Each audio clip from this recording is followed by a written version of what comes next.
नमस्कार व्यूअर्स। आज इस वीडियो को बनाने का मकसद है कि हम सभी को अब होने की जरूरत है सजग। नाम आप सबने सुन रखा होगा। आज के डेट में सोशल मीडिया पर हर जगह एक नाम है और वो है अतुल सुभाष। और बहुत दुख के साथ, बहुत संवेदना के साथ ये कहना पड़ रहा है कि ये अतुल सुभाष अब इस दुनिया में नहीं रहे, वो अब हमारे बीच नहीं है। एक आम आदमी जिसे कभी अपनी जिंदगी से खुशी थी, प्यार था, मोहब्बत थी, लेकिन कुछ गलत कानूनी फैसलों ने उनकी जिंदगी को खत्म कर दिया, इस राह पर ला दिया, उस मोड़ पर ला दिया जहां उस आम आदमी ने फैसला लिया कि अब ये जिंदगी नहीं आसान, और उन्होंने अपनी जिंदगी को खत्म किया। आखिर ऐसी क्या परिस्थितियां थी? आखिर ऐसे क्या कानूनी दांवपेच थे? ऐसा उनके जीवन में कानून ने क्या रोल प्ले किया जिसकी वजह से वो इस तरह के फैसले पर आने के लिए मजबूर हो गए? आप सभी में से ज्यादातर लोगों ने देखा होगा उनके मृत्यु से कुछ समय पहले दिया हुआ बनाया हुआ वीडियो। उसमें वो अपने जीवन की सारी पृष्ठभूमि को, जो मैं पैसे कमा रहा हूं उसी से मैं अपने दुश्मन को बलवान बना रहा हूं, वही पैसे मुझे ही बर्बाद करने के लिए यूज है। माफ करना, जिस उम्र में मुझे अपने मम्मी पापा का सहारा बनना था, उस उम्र में उन्हें हमेशा के लिए दुख देके जा रहा हूं ऐसा, तो सॉरी। और बाकी आप लोग जो देख रहे हैं सब आपका कल्याण। मेरे मरे हुए शरीर के आसपास हमारे देश में कानून का दर्जा सबके लिए बराबर होना चाहिए, लेकिन जब बात मर्दों की होती है तो हमारे कानून में कोई समानता नहीं है। एक अजीब सी बेरुखी है। अतुल भी उन्हीं मर्दों में से एक था जो खुद को झूठे इल्जाम से बचाने के लिए लड़ रहा था, और इसी लड़ाई में, इसी कोर्ट के चक्कर में, अपने आप को सही साबित करने में, झूठे इल्जामों से निकालने में वो फंसते फंसते अपनी जान से हाथ धो बैठा। कौन कौन से धाराओं की केस लड़े? सेक्शन 498A का, डोमेस्टिक वायलेंस एक्ट का, या और भी कई कई कानून जो आज भी सिर्फ और सिर्फ औरतों के हक में ही काम करते हैं। ये कानून ना सिर्फ औरतों को प्रोटेक्शन देते हैं, बल्कि बहुत सारे मैटर्स में देखा गया है, पाया गया है कि उसका गलत इस्तेमाल करती हैं औरतें। मर्दों को इसे फेस करना पड़ता है, एक फॉल्स केस, एक झूठी कंप्लेंट जो उनकी जिंदगी को तबाह कर देती है। सेक्शन 498 का असली मकसद था कि महिलाओं को उनके पति और ससुराल वालों के जुर्म से बचाया जा सके, लेकिन इसका मिसयूज की वजह से कई लोग, कई परिवारों की नस्लें तक खत्म हो गई। यही अतुल की कहानी थी। एक ऐसा शख्स जिसे झूठे इल्जाम लगाने की वजह से अपने घर, अपनी इज्जत और अपनी जिंदगी से हाथ धोना पड़ा। इसके अलावा इंडियन पिनल कोड की सेक्शन 376 रेप, सेक्शन 354 असल्ट और क्रिमिनल फोर्स टू वुमेन और सेक्शन 498A जैसी छुपी हुई धाराओं को भी मिसयूज किया जाता है।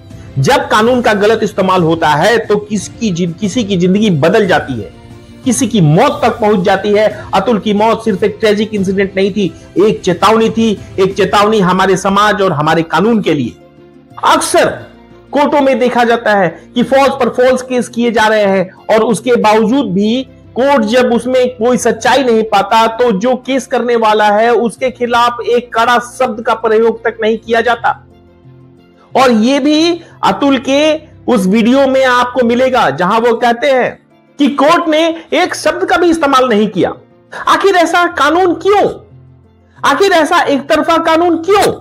आज इस वीडियो को बनाते वक्त अंदर से कहीं ना कहीं एक रोष पैदा हो रही है, जो मैं आप लोगों के साथ व्यक्त कर रहा हूं। जब एक मर्द को गलत इल्जाम मर्द के ऊपर लगता है तो ना सिर्फ उसकी मेंटल हेल्थ पर बुरा असर पड़ता है, बल्कि उसके पूरे परिवार को भी उसका नुकसान उठाना पड़ता है, और एक मर्द की इज्जत, उसका घर, उसकी अपनी जिंदगी सब कुछ खत्म हो जाती है एक झूठे केस की वजह से। कानून के अंदर जो असामान्यता है इस बात को लेकर, वो कि मर्द को अपने हक में लड़ने का मौका ही नहीं देता।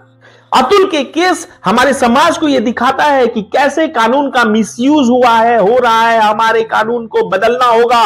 सेक्शन 498 है और दूसरे ऐसे कानून को दोबारा सोचना होगा जिसमें दोनों तरफ से इंसाफ मिले। कई बार हम वकील साहब लोग जब 498 के केसेस में बेल की एप्लीकेशन लगाते हैं और जब अपना डिफेंस पुट करते हैं तो हम ये कोर्ट के सामने कहते हैं, चाहे हल्के हल्के में कह जाएं, पर कहते हैं कि हम क्या करें। हमारे पास तो अगर हम अपनी प्राथमिकी लेकर थाने जाते हैं, हस्बैंड ये अगर इल्जाम लगाता है कि वाइफ ने मुझे असल्ट कर दिया या वाइफ ने मुझे ये मेंटल टॉर्चर कर दिया, तो उसके लिए कोई सेक्शन ही नहीं बना, केस रजिस्टर ही नहीं होता, उस प्राथमिकी को लेने से इनकार कर दिया जाता है।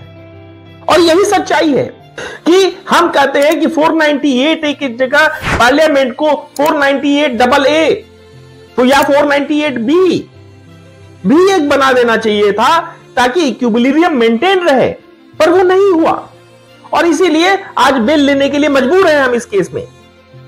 या जेल जा चुके हैं, जेल के अंदर हमारे माता पिता बैठे हैं। वो तो भला हो अग्नेश कुमार वाले जजमेंट का, जिस जजमेंट के बाद से कुछ डायरेक्शंस इशू किए गए और इस डायरेक्शंस के तहत स्पेशली 498 के केस में कहीं ना कहीं जाकर थोड़ी बहुत रिलीफ अरेस्ट से मिली। अरेस्ट से कि आप अरेस्ट होने से बचेंगे, आपको पुलिस तुरंत अरेस्ट नहीं करेगी, पर सिर्फ उतना ही रिलीफ मिला। ऐसा नहीं था कि वो 498 का केस इन्वेस्टिगेशन ही नहीं होगा, इन्वेस्टिगेशन होने के बाद उसमें चार्जशीट फाइल होती है, चार्जशीट फाइल होने के बाद आप ट्रायल फेस करते हैं और ट्रायल फेस आप तारीख दर तारीख उससे लड़ते हैं और अंत में फैसला आता है कि चूंकि प्रोसिक्यूशन ने अपने गवाहों के और अपनी जो भी उन्होंने एविडेंस लाए वो एविडेंस इतने मजबूत नहीं थे, इसलिए आपको छोड़ दिया जाता है। लेकिन उसका क्या, जिन्होंने कंप्लेंट फाइल की थी, जब विटनेसेस बदल जाते हैं कोर्ट में आके 498 के केसेस में, जब विटनेसेस बदल जाते हैं अपने स्टेटमेंट से, उन बातों को डिस्कस करने के वक्त लास्ट में एक स्ट्रिंजेंट कमेंट तक नहीं होता जजमेंट में मजिस्ट्रेट द्वारा। अरे मर्द भी विक्टिम हो सकता है और यही दिखा है इस केस में। उन्हें भी कानून का प्रोटेक्शन मिलना चाहिए और इसके लिए अब मुहिम चालू हो जानी चाहिए। अगर हम अपने कानून में सच्चाई और इंसाफ चाहते हैं तो हमारे सिर्फ एक तरफ से कानून की मदद एक तरफ वालों को देने से नहीं आएगी। मर्दों की भी इज्जत होती है ना, मर्दों को भी तो इज्जत मिलना चाहिए ना, उन्हें भी अपनी जिंदगी में इंसाफ मिलना चाहिए ना।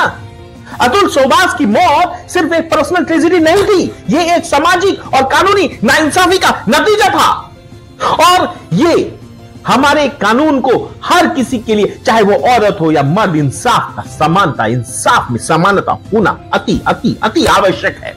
मर्द भी किसी भी फॉल्स केस का शिकार हो सकते हैं और उन्हें भी कानून की रक्षा की जरूरत है। इस सिचुएशन में कई बार ऐसी सिचुएशंस में आप लोगों को फंसते में मिलते हैं। आपका पड़ोसी, आपका रिश्तेदार कहीं ना कहीं कोई ना कोई ऐसे केसेस लड़ रहे हैं और आजकल तो ट्रेंड चल गया है कि शादी करती है लड़कियां, पहले फेमिनिस्ट बनती हैं, पहले काफी पढ़ी लिखी बनती हैं, काफी स्टाइलिश बनती हैं, इंडिपेंडेंट बनती हैं, and when they get married, शादी करने के 2 महीने बाद, 1 महीने बाद कि हमारी अपने पति से बन नहीं रही, उनसे हमारा मेंटल सेटअप नहीं मिल रहा, मैच नहीं कर रहा, तो वो उनको छोड़ के चल देती है। तो जाइए, कोई दिक्कत नहीं, हो सकता है ऐसा सिचुएशन हो सकता है, 2 लोग नहीं भी मिलकर रह सकते हैं एक साथ, कोई दिक्कत नहीं है। पर इसके लिए आपके पास रिलीफ क्या है? आपके पास रिलीफ है कि आप सिंपल सा डिवोर्स फाइल करें और डिवोर्स आप ले लें। अगर सामने वाला नहीं देना चाहता तो फाइट करके ले लें, और अगर आपको सामने वाला दे रहा है तो आप म्यूचुअल डिवोर्स ले लें। पर आप ऐसा नहीं करते, आप सिर्फ यही नहीं रुकते, आपकी वो इंडिपेंडेंसी, आपकी वो फेमिनिज्म सारी खत्म हो जाती है। उसके बाद क्या होता है? आपको अब एलिमनी चाहिए, 1 महीना नहीं है आप हस्बैंड के साथ, एलिमनी चाहिए, या आपको मेंटेनेंस चाहिए पर मंथ। अब आप उन्हीं के पैसे से अपना मुकदमा भी लड़ेंगी, उन्हीं के पैसे से आप अपने घर का भाड़ा भी देंगी, उन्हीं के पैसे से आप अपने शौक भी पूरा करेंगी। तब आपकी इंडिपेंडेंस, आपकी पढ़ाई लिखाई, आपका स्टाइल, आपका फेमिनिज्म कहां जाता है? ये मिल रहा है, ये देखने को मिल रहा है। मैं नहीं कहता सब गलत है, मैं बिल्कुल नहीं कहता हर फीमेल गलत है, मुझे मिसअंडरस्टूड करने की आवश्यकता नहीं है, पर यह समाज की एक सच्चाई है कि कहीं ना कहीं किसी ना किसी ऐसे स्टेजेस पे हमें ऐसे लोग मिल रहे हैं, ऐसे आए दिन केसेस हो रहे हैं जो अदालतों में जा रहे हैं, जिसमें जो पीरियड ऑफ कोहैबिटेशन है वो इतना कम है कि उतने कम वक्त में तो एक दूसरे से जान पहचान तक नहीं होती, तो झगड़ा होने का सवाल ही पैदा नहीं होता। तो अंत में एक बात कहना चाहूंगा कि अतुल सुभाष एक जिंदगी थी, और उसकी जिंदगी और उसकी मौत दोनों ने व्यूअर्स हम सभी को एक चेतावनी दी गई समाज और कानून में इंसाफ की, और इस चेतावनी के साथ हमें होने की आवश्यकता है सजग। तो व्यूअर्स, इन नम आंखों से आपसे लेते हैं अलविदा। रहिए सावधान, सुरक्षित। नमस्कार।